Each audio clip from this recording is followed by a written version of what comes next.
Күн шерефлеріңіз қайырлы олсын. Бүгін мартының 14-ді ве Қырым ишғалінің 1111 күні. Студияда Муслим Умеров бұлына бізім шымдыки эфирімізде бөлі хаберлер. Ишғал етілген Қырым меморий сынырында тұтылған ұқық қорыжылар азат етілді. Ольга Скрипник, Владимир Чекрыгин вейінсан ақлары бойынша Украина юқары шурасының темсілжісі Украина тарафындаки кечіш ноқталарында мониторинг кечіреділер. Оларыны буфер зонасында тұтып, пермени базар шеріне протокол тізмек үшін алып кеткенлер. Сорғылар кечірілген сон бір қач сааттан ішінде оларға 5000 рублелік жаза белгілегенлер. Қырымда Русия ФСБ сыныр идаресінің матбуат қызметі білдіргеніне көре, Украин ұқырыжылары кечіш ноқтасында фото чекмесі себебінден тұтқан екенлер. ОБСЕ бұл вазиетіні незіретідіп, ось есабатында белгілейжектір. 100 миллион гривналық пей берілме имканынен 2 айға жапысты тұтув мұддеті. Киев апелляцион махкемесі Роман Насиров іші бойынша Соломенский махкемесінің қарарыны денешмесіз қалдырды. Қады қабаржылыққа қаршы күреш прокурорларының шекетін ред еткен. Олар ісе 2 миллиард гривналық пей берілмесіні талап етейділер. Бұндан да ғайры қады Насиров адвокатларының азат етмесінен бағылы талабыны ред еткені ақында айтылмақта. Апелляцион махкемесі Украинаның милли қабаржылыққа қаршы бюросы Насировның адвокатларының шекетіні бақмаға башлады. Махкеме саба саат 11-де башланып, ақшам саат 17-де бітті. Шекленгенінің адвокатлары оның қабатсызлығында исрар етелер. Насировның өзі есе топлашуыны ақланған манифестке чывырды. Обырса девамында чықышта бұлынып, тәфсилатлы шекелде изатлар берді.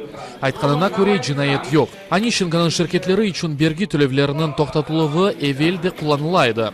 Дигер шеркетлерге ве буюк көлемлердеді. Бұ амелият оның тайынленмесінден эвелде құланылған екен. Паралар есе буюк файызынен қайтарылайды. О пей көлемінен разыдегіл, чүнке оны төлеп оламаз. Санки оның тек Черниговск вилетінде топрақ дамартасы бар. Анда о алма бақчасыны отыртмаға істеген.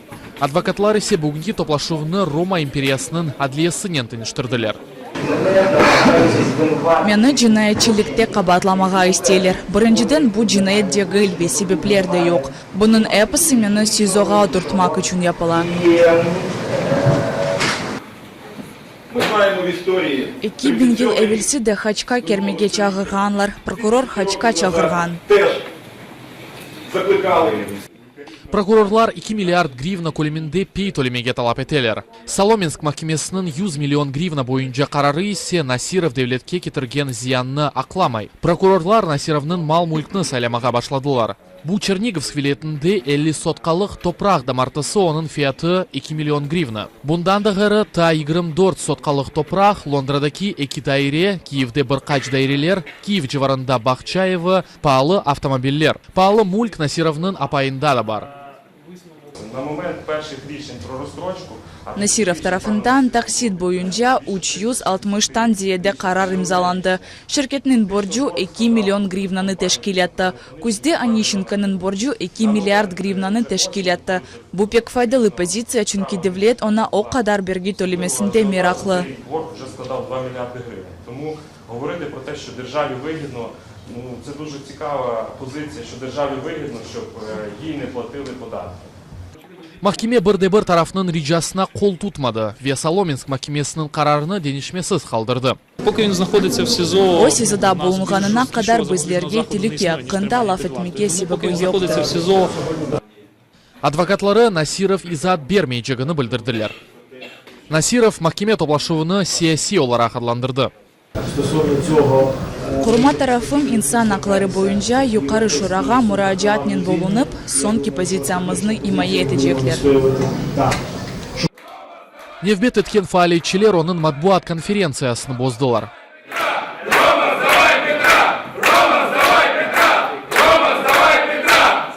Махкемеден сон Роман Насиров СИЗОға yol aldı. Оны апрель 30-на қадар апысты тұтачақлар. Роман Спиридонов, Эльдар Исматов, Zaman, АТР. Четел номерлы араба сайыплері Украина юқары шурасына пикетте тұралар. Саба саат 6-дан башлап, 100-ден зияде араба Грушевского соғағында топланып тұрмақта. Оларының сайыплері Авропада қайдылы арабаларыны қалмылаштырған қарар қабыл етілген сон кетежеклерін айталар. Бұл қарарының лейхасы парламентте бар ве араба сайыплерінің малюматларына бенайын ярын депутатлар оның тақдирыны алетежеклер. Егер қанун қабыл етілмесе, наразылы олғанлар Грушевского соғағындaki әрекетіні қапатачақларына ишандыралар. У нас іде дискримінація українця по відношенню до Бізде Украинада четел адамларға ниспеттен дискриминация кечіріле. Украина 5-20 автаға келе біле, четел адамлары есе бір елға. Қарарлы ниспетлеріні тек вақытта қанылаштырмақ Цей үшін законопроект құрылған. 5567 написаний для того, щоб максимально швидко узаконити безпосередні відносини. У нас сейчас Бізде шында әрекет сынырлардыр. Депутатлар парковка еті боламазлар ве бұ онайсызлықлар ве олар жеманчылықның бұйы қысымы өз ақларыны қорчаламаға азыр олғанны аңларлар. С тем, чтобы они поняли, что Полиция хадимлері Донбаста яқаланған тижарет қамачавның иштиракчыларыны азат етті. Кривой Торец Демир-Йол станциясында полиция хадимлері қамачав тақымны тертіпке қойды. Украина Хавсызлық шурасы білдіргеніне көре контрдиверсион операциясы девамында экспертизаға 8 силя йоланылды. Январь 25 күні ато ветеранларының тешібюсы иле ижғал етілген Донбаста қамачав башланған еді. Бұл әрекетте айры халық депутатлары иштирак етті. Украина акиметі қамачавға қол тұтмай. Себебі Украинаның ысытуф электромеркезлеріне көмір керек, көмір есе ижғал етілген территорияларда әлде етілі. СБУ спільно з поліцією запропонували. Украина хав шурасы полицияның бәрабер қамачав иштиракчыларыне силя бермеге теклиф етті. Олар есе редеттілер ве операция кечірілді. Олар арасында гранаталарды тұтып алынды. 43 қамачав иштиракчысы яқаланды. Олар сорғудан кешіріліп полиция бөлігінден азат етілділер. Мана хабер еткенлеріне көре операция девамында кімсе зарарланмады.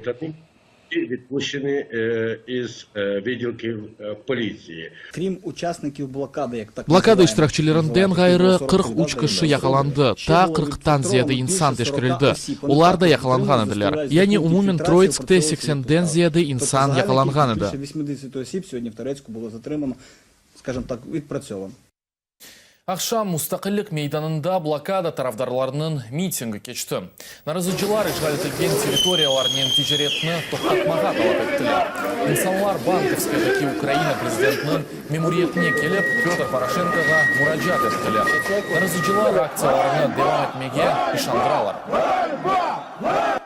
І хай блокада існує. Блокада олсын чеп шурасыны бірде-бір қанунларыны қабыл етмеге зорлатыңыз. Біз ижғалжилерінен тежерет етмейік, оларны электроэнергиянен темен етмейік, оларға су бермейік, олардан бірде-бір көмір алмайық, оларға түтін ашайт мақсулатларыны бір шейіні ташымайық. Не үшін Москва Евровидение 2017 ярышына сақатны йолламаға қарар алды.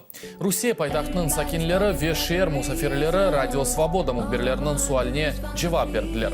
Киевді Евровидение ярышында Москваны ержи Юлия Самойлова тамсил етежек. Оның конкурста иштирагы да таздықланмады, чүнки Самойлова 2 ел эвелсі ижғал етілген керіч шерінде чықыш япқан еді. Юлия балалықтан сақат коляскасында әрекет ете ве о бірінші группа сақатыдыр. Все-таки она инвалид, то есть... Не де олса о сақаттыр, она ажып ой үшін рей берерлер деп түшінелер. Жалостно давит, потому что из нее проголосуют. Очевидно, что Русия темсилджысы сияси басқа алтына олажақ. находится под политическим давлением. Наши так поступили, чтобы им стыдно было. Бізімкелер есе оларға айып олсын деп бойле қарар алдылар. Против Русияның бойле темсилджісіне қаршы көпеклеріні ебермеге қиын олажақ. пускай всех собак. Ну, там настрои очень негативные. Анда пек негатив азырлық ве егер анда сақат қызының жанына ағыртсалар, бұл оларға қаршы чалшайжақтыр. На стороне очень сильно будет. Будет камень в их огород. Бұл енді бізім соңки хаберіміз еді, атер елі олыңыз көрішкенже.